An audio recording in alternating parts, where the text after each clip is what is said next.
Good morning, my good friends. How you doing? This is me, Waddles. Have you perhaps again found yourself dreaming of farming warden after warden after warden? Would you like to farm these wardens safely and automatically too? Today I'm going to show you how to build my super simple Minecraft warden farm. Run this thing for a while in your world and you'll get catalyst on catalyst on catalyst, and pretty safely too. This farm is designed for Minecraft Java Edition, but I'm pretty sure it should work on Bedrock Edition as well. Leave a like if my design helps you out, and let's check this out. Let's take a look at the supplies you're going to need to gather to build my patented Warden Remover 1.0. At the top of the chest are supplies in exact amounts. The sign type doesn't matter, the trapdoor type doesn't matter. Over here we've got a couple extra supplies that might help us get the item collection hopper minecart into position. Technically optional, but I definitely recommend. Water sources, water in general, is going to power this farm. To make your life a lot easier, have a water bucket and extra water sources on hand, and maybe like a lot of extra kelp and bone meal too. It'll speed up the process. To actually build this farm, you're going to need a lot of building blocks. I don't have a specific amount here for you, so sorry about that. And then also slabs. You're going to need slabs as well. Basically, any type of building block and slab will work though. Finally, last and definitely not least, we're going to need a specific type of sculk shrieker. One that is naturally generated, never picked up and placed back down, inside of your world. Now all of those supplies are for one tile of this farm. We're going to talk about potentially tiling this farm up a little bit later on. If you do plan on doing that, you're going to need to double, triple, or even quadruple your supplies. It's definitely not necessary though, because one tile of this farm alone will definitely do. So, potentially the hard part, you need to find a naturally generated sculk shrieker in your world. That's going to mean one of two things. Thing number one, probably maybe a little bit safer. Just safe. Never mind, none of this is safe. You could either build this wonderful contraption instead of the plain old deep dark biome, or maybe if you have an ancient city, you could build it there. It won't make much of a difference at all, so for today's build, we'll go ahead and go with the ancient city sculk shrieker. Now, when it comes to these sculk shriekers, it needs to be a naturally summoned in one. If you put the sculk shrieker into the world yourself, it will not work.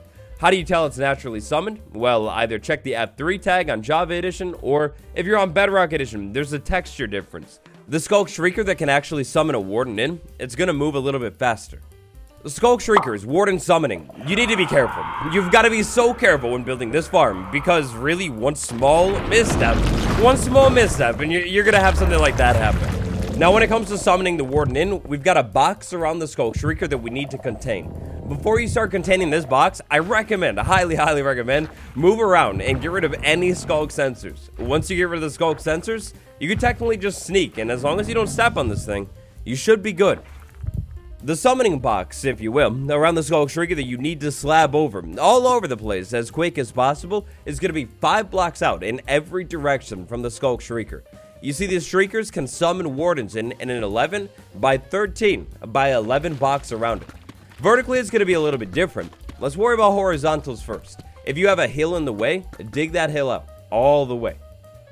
If you have land that goes down, I do highly recommend filling this land in all the way with solid blocks. Any type of solid block is fine, maybe sculk blocks, so literally cobblestone, dirt, doesn't matter, but fill it in all the way. If you have a cave sitting right below your shrieker, that warden could definitely spawn in that cave, and then sonic boom you from the cave. For more information on the spawning box and just warden spawning in general, I highly recommend diving into my Everything series episode on the warden and the sculk shrieker. You watch those 2 videos and you'll understand every single mechanic, and actually even more, like how the warden isn't really blind. Clear out and fill in the area around the sculk shrieker that you're going to use for this farm. Place slabs in every single block within 5 blocks in each direction of the shrieker.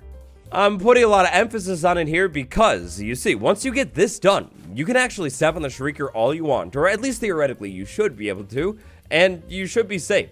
With the slabs all over the place in 1.19.3, the warden won't be able to summon in. Disclaimer, though this farm is safe when using it, it still potentially could be very dangerous. The warden is bad. I recommend sticking around to the end of the tutorial, to the section where we talk about AFKing, just so you don't have any mishaps. Alright, let's build this. Once you've slabbed over all around your shrieker, pick a side of the shrieker. The side doesn't matter, it won't make a difference at all. For me, I think I'm gonna pick this side right here. Even with a sculk shrieker, one block outside of this whole like slab area, dig into the ground and place a soul soil. Then what we're gonna do is skip this block right there. Then right here, we're gonna dig this out, and eventually that's gonna be a trapdoor with pointed dripstone. Right next to that, eventually we're gonna have mud, and then finally, still in line with everything, the other block of soul soil. That's gonna go right there. This is basically our contraption. Let's talk about item collection. When it comes to item collection for this farm, I've designed two separate systems. One system that works flawlessly every single time, but is maybe a little bit glitchy, and then one that's a little bit less reliable, but no glitch at all. For the slightly less reliable one, this is the setup that we're looking at. Below a mud block, we're gonna have a hopper going down into a hopper that goes into another hopper that goes into a chest with the items right there. Then on top of that, we're gonna have a rail with a minecart with a hopper on it, a solid block, and a pointed dripstone. I don't really recommend using this item collection method though, because sometimes things don't get picked up. I'm just showing you this method just in case the glitchier one doesn't seem to work for you. You can't get it right. But the problem with this one is that right there. You see, if a catalyst lands right on top of the pointed dripstone, it's not going to be picked up. If you're active at this farm, it's not really a problem. You could just walk over to this spot right here and pick it up yourself. But if you're fully AFK, this is the one for you. Let's build it. Back over at our build site. To begin this method, insanely simple. Wherever that mud block is going to go ahead and remove the mud block, place a chest down on the ground, place a hopper, and then right on top of that hopper, the mud block, it goes back. Now, for this other side of the farm, we're actually going to need to go ahead and remove that pointed dripstone for now. We're actually going to go ahead and open that trapdoor, and then place a solid building block above the trapdoor. This method is a little bit tricky. We're going to try and essentially glitch a hopper minecart on top of that wall right there, underneath this trapdoor to hopefully pick up everything that lands on top of the pointed dripstone. So basically, have an open trap door and have a wall sitting down there right next to the hopper. Then we're going to go ahead and dig that block out. Now it's time for a couple rails. We're going to go rail right there, rail right there. Then it's time for the hopper minecart. Push the hopper minecart so it hopefully lands on top of the wall. Now, this can glitch a couple times. Sometimes the hopper minecart seems to fall down. If you push it slowly, it seems to land a little bit better. After you successfully get that down into position, go ahead and open that trap door and see if you can nudge the minecart at all, like just a little bit. If not, that's fine. Go ahead and remove this rail, this block, and this block. Now what we're going to need to do is push a block in the way of the minecart to kind of like finish holding it in place. To do that, what I think I'm going to do is a slab right there, piston right there, button right there, power that, and it should push the slab right into place. That hopper minecart with solid blocks all around it shouldn't move anymore. I say shouldn't because this can be a little bit glitchy, but realistically, you shouldn't really have any problems. That should be stuck forever. At the end, when you finish building this farm, to pick up your items, it's two separate spots. Spot number one is going to be inside of the minecart with the hopper. Things will just pile up inside of that. And then the other spot is going to be inside of this chest. Some of the extra catalyst might end up getting thrown into that chest, but for the most part, it should be this hopper minecart. Now this build site is a little bit messy. Let me go ahead and clean this up for you, and then we'll move on to the next step. There we go. That's a lot better. So the Warden, notoriously dangerous and also notoriously difficult to take out. When it comes to removing the Warden, essentially we've got two options. Suffocate it in a block, which it's a little bit difficult, but it could work. Or just raise it up and drop it a couple times on a pointed dripstone. If you didn't know, pointed dripstone increases fall damage taken. And that's beautiful. Raise the Warden up a couple times, drop it a couple times. It's a little bit tricky, but it shouldn't really be too bad. So to actually pull this off, we're going to need to start coming in here with some kind of solid building block around soul sand number 1. We're going to call soul sand number 1, the one that's a little bit closer to the shrieker. Now, being a bubble column, we're going to need to fully build this in on every single side, again, with solid building blocks. It could be glass, it could be cobblestone, it could be planks, it could be tinted glass. It really doesn't matter at all. This is going to need to go all the way up, but we'll talk about up in a second. Let's talk about down. Down here at the bottom of this thing, be careful. We're going to start taking out some slabs so we can actually, get the build in. But when you take these slabs out, you need to be so careful, because if you step on the shrieker and you remove the slab and there's an open block, the Warden can and possibly will summon into your world. It's not going to be good. Now, you're going to want to build a small room for the Warden to pop in. This small room should be 2 blocks wide, 3 blocks long. The walls of this room, again, built out of a solid building block, are going to be 3 blocks tall with slabs at the top.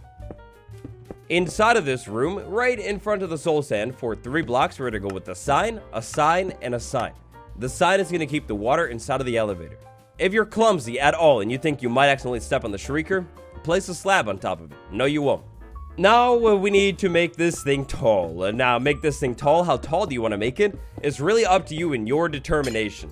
In the beginning of this episode, the model that I showed you, I think I made my elevator something like 75-ish blocks tall. It went pretty tall. And I think that resulted in having to raise the warden and drop it 3 or 4 times to take it out. The taller you decide to make this bubble elevator, and therefore your fall as well, the less amount of times you're going to have to cycle the warden up and down and up and down and up and down. Dig up directly above soul sand number 1 as far as you'd like, keeping in mind where the rest of your farm is going to be. Once you've dug up, again, as far as you'd like, we need to set up a small hallway. This hallway needs to go over towards the pointed dripstone dropping area. So, up at the top of this thing, this hallway needs to be 3 blocks tall for the warden. We dig 1 block out this way, we dig 2. That's going to be where the dropper is. We're going to dig another row right here, and another one right here for the return elevator. Before we start digging anything else up here, we're going to go ahead and place a sign directly in the middle above this dropping spot right there. That's going to stop water from falling. Maybe your easy take it up and down from this point on, as long as you fully blocked in your elevator right there, which is very important, is a water source placed right there. When you place it right there, it'll flow towards the middle and also flow straight down. Be careful not to drown. Now next up, you've got quite a bit more digging to do. You're going to need to dig the dropping thing from the top all the way down to the pointed dripstone, and again, fully fill in the walls, solid it up. After you do that, you're going to need to dig 1 final trench from the top all the way down to the bottom on the opposite end of that top hallway. That's going to be the return elevator. Again, fully block it all in. Down here at the bottom, near soul sand number 2, we're going to play a small trick with the water to help pull the warden into the elevator. To do this, all you need to do is make a small chamber 2 blocks tall on the outside of soul sand number 2. And so, just a bit of time later, and I've landed back up here at the top of this thing, this time above the return elevator. Above the return elevator, dump another water source. This top area should end up with 2 water sources, both flowing towards the middle. Back down here at the bottom of this thing, if we walk into the bubble columns, we'll find that these bubble columns aren't actually bubble columns quite yet. Next up, we need to activate these things. Plant a kelp on that bottom soul soil, and then start bone mealing the kelp. Now, the nice thing about this game is it will stop you as soon as you have grown all of the kelp. If you have enough bone meal, you can just stand down here and continue bone mealing this thing, and yeah, like I said, eventually, sooner or later here, this is a really tall elevator. Eventually, sooner or later, the game should lock up and, yep, not let me do anything. As soon as that happens, we can go ahead and break this bottom kelp. All of it should rocket up to the top and then eventually be dropped down onto me or this item collection system right there. Then we're going to need to do the same exact thing on bubble column number 1 now.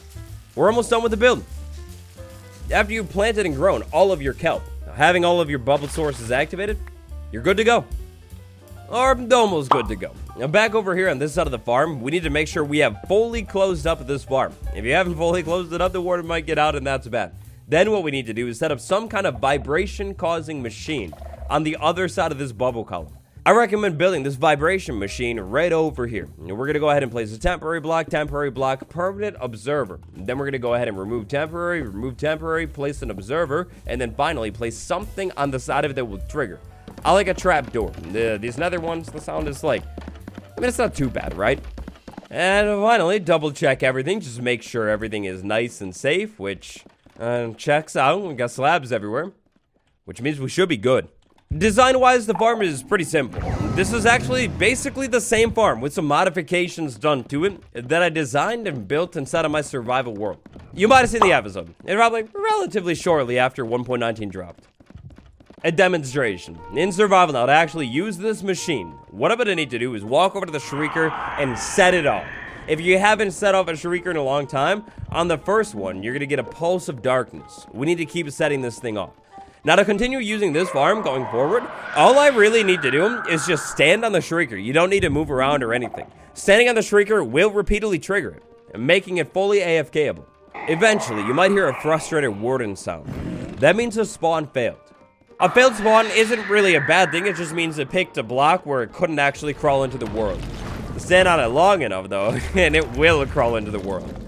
Now, once the warden crawls into the world, just stand still, be quiet, don't make any noise. It should hear the vibration machine that you built and try and walk over to it. When it does that, it's going to be sent up the elevator, it's going to be moved over, and so long as you built everything correct, it will drop back down onto this pointed dripstone. Just like that. Give this big guy enough space and time, and it should hear the noise machine, walk over into the return elevator, and do it all again. Give the warden enough time, and eventually it'll fall, land on the pointed dripstone, and be taken out. Now, when using this thing, a couple things to know. The sculk trigger can only summon one warden in at a time, meaning you will never see two pop up at the same time, and also, if you have a warden idling nearby, like this one right here, the shrieker will not be able to summon another warden in. The shrieker will, however, try and summon another warden in as soon as one moves out of range, so, in other words, it's inside of your elevator somewhere. Keeping in mind AFK times, this thing will eventually fill up. It should take a long time to fill up, but it will eventually fill up. So make sure you come back and empty it once in a while. And last and definitely not least here, one final little disclaimer that I'd like to give you before you use this farm. The warden is dangerous. Do not make a bunch of unnecessary noise while the warden is around. Otherwise, it'll hear you, and it can sonic boom you through any block in the game. Just be careful, no matter what. But that's it. That's the entire farm, basically. If the warden seems to get locked up inside of this chamber, do not break the block and hit it. Maybe try luring it over into this water column with, like, a snowball, maybe jumping over here, something. Be really careful, though, because if it gets mad at you enough, it will use sonic boom through the glass. Now, sometimes, when you step on this sculk shrieker, a spawn will fail. We talked about that. How do you stop that from happening if you don't like that happening, like that right there? Well, to get around that one, all you would need to do is build more tiles of this thing. Check out all of the spawnable space in here. All of the spawnable space I'm not using. What I could technically do is set another one of these up. I have room right here. I could line it up, build one right there. I could build one right there. I could even just continue building them all the way around this thing. The only downside to that is the more tiles you build, the more materials you will need. You're also going to want to be careful with these vibration machines. Putting a bunch of these machines right next to each other might start to confuse the wardens, making the elevators a little bit less effective. From all of my testing that I was running, with 2 tiles of this farm built lined up just like this, it seems that the warden almost never fails to spawn in. It'll either spawn in somewhere over there or somewhere right over there. Then the warden gets rocketed up and, you know, so on and so on. All of the drops getting thrown inside of the card right there. It's beautiful. And so, that's it. That's your super simple Warden Farm. Now, let's talk a little bit about troubleshooting before we wrap this one up. Troubleshooting problem number 1. Theoretically, it's not happening right now, but let's say the warden is just idling around in that block, seemingly, like, locked onto a different vibration. What's going on? Well, locked onto another vibration, that might be the exact case. Depending on how your elevators are built, they might end up cutting through caves, and that's not really a problem. But what is a problem is things like skeletons and other mobs idling around, making noises while the warden is inside of the elevator. You see this zombie over here? It's definitely close enough to the elevator. The warden could definitely hear this thing moving around while it's in the elevator and might get locked down. Solution to that one is pretty simple. I'm just going to need you to get some building blocks and fill in the caves all of the way. Yep, that's right. Fill them. I'm kidding. You don't need to fill it in. All you need to do is maybe light up around your elevator in any caves that these cut through to block out all of the spawns. If you're really lucky, maybe you're just in the deep dark biome, so you don't need to worry about it. But if you're not in the deep dark biome, this might just be a good idea in general. Place torches, block out spawns near the elevator. That should help. Problem number 2. This farm was working beautifully last time you were in your world, but since you returned to it, it doesn't seem to work. Unfortunately for you, the warden seems to summon in and then just stand behind you. It doesn't hear anything. What's going on? Well, if that's your problem, the problem could be the vibration machine. If you unload the vibration machine and come back and load it back in, sometimes it seems to lock up. To fix that one, it's simple. You break that observer, place this observer back down, and it'll begin again. Problem number 3, and I really hope this is a problem you don't end up encountering, but problem number 3, warden is bad. Like I said, with this farm, you need to be careful. The warden is the most dangerous mob in the entire game. One simple misstep, or a combination of simple missteps, like a mob creeps up on you or something, and the warden is set off and really mad at you and is sonic booming you all of a sudden. If the warden inside of this farm gets mad at you somehow, I recommend getting away. If you can get more than like say 50 or so blocks away, the warden definitely will not be able to sonic boom you. You can go ahead and wait like a minute or so and it should despawn, or you can just listen and see if it despawns. Every farm, every world is different. I don't know what your world is like in your specific situation. I recommend being careful with this farm. Maybe before you build this thing and decide to AFK overnight with your best gear in your inventory, I don't know, test it. Make sure there are no bugs. I gotta stop this for a minute. Next problem could be items not being picked up by your hopper minecart. For example, somehow they've landed on that very corner and they're just not being picked up. If that is the problem, then I recommend taking some of this stuff apart and basically trying it again. Realign your hopper minecart. Because of how we're pushing the hopper minecart in here, it's weird. It's going to be off-center. But if you get it just right, it should pick up every drop every single time. If it doesn't seem to be, take it out. Push it in from a different angle, and hopefully that fixes it. And so, you're super simple. Efficient Warden Farm. That's the build for you. I hope you enjoyed today's tutorial. If you did, if it helped you out, consider dropping a like on this video. Helps me out huge time. For even more fun, cool designs, check out my tutorial playlist. I'm going to go ahead and leave it linked on the end card. You'll find lots of other cool, useful machines for your survival worlds. It's been me, Wardles, and if this comes out on the day I think it might, Merry Christmas. Goodbye, everyone.